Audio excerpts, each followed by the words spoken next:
Check bounce కేసులో సినీ నిర్మాత బండ్ల గణేష్ కు జైలు శిక్ష పడింది. ఏడాది జైలు శిక్షతో పాటు 95 లక్షల రూపాయలు చెల్లించాలని ఒంగోలు కోర్టు ఆదేశించింది. దీంతో పాటు కోర్టు ఫీజు కింద మరో 10 లక్షలు చెల్లించాలని తీర్పు చెప్పింది. 30 రోజుల్లో హైకోర్టులో బండ్ల గణేష్ అప్పీల్ చేసుకోవచ్చని తెలిపింది. ప్రకాశం జిల్లాకు చెందిన మద్దిరాల వెంకటేశ్వర్లు వద్ద పరమేశ్వర పౌల్ట్రీ ఫామ్ కోసం 95 లక్షల రూపాయలు తీసుకున్నారు బండ్ల గణేష్. దీనికి సంబంధించి బండ్ల గణేష్ చెక్ ఇచ్చాడు. చెక్ బౌన్స్ కావడంతో వెంకటేశ్వర్లు కోర్టును ఆశ్రయించారు. గతంలో ఈ కేసులో కోర్టు కూడా బండ్ల గణేష్ హాజరయ్యారు. ఇవాళ ఒంగోలు కోర్టు తుది తీర్పు వెల్లడించింది.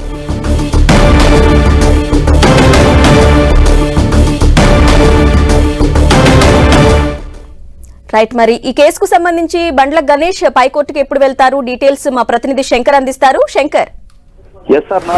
2019లో కేసు పెట్టినటువంటి జట్టి వెంకటేశ్వర కుమారుడు కేసు తర్వాత ఇది సుదీర్ఘ వాదోపవాదాల అనంతరం ఈ రోజు ఒంగోలు జిల్లా తీర్పును వెల్లడించడం జరిగింది. ఏదైతే బండ్ల గణేష్ సంబంధించిన అదివరకు పరమేశ్వర పౌల్ట్రీ ఫామ్ కోసం 75 లక్షల అప్పు తీసుకున్నారు. ఏదైతే జట్టి వెంకటేశ్వర సంబంధించిన కుమారుడు దగ్గర తర్వాత జట్టి వెంకటేశ్వర కుమారుడు చనిపోవడము అనంతరం ఆ బాండును ఇతన్ని ఆశ్రయించడంతో బాండు అది కాలం చెల్లిపోవడంతో అనంతరం ఈయనకు చెక్కు రాసించడం జరిగింది.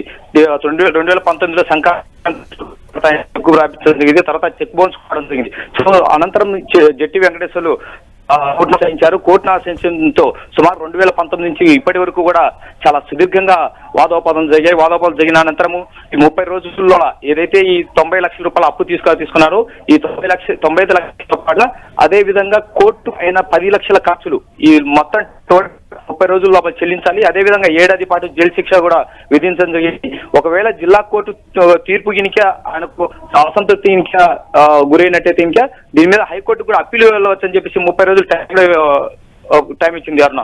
Okay Shankar, thank you.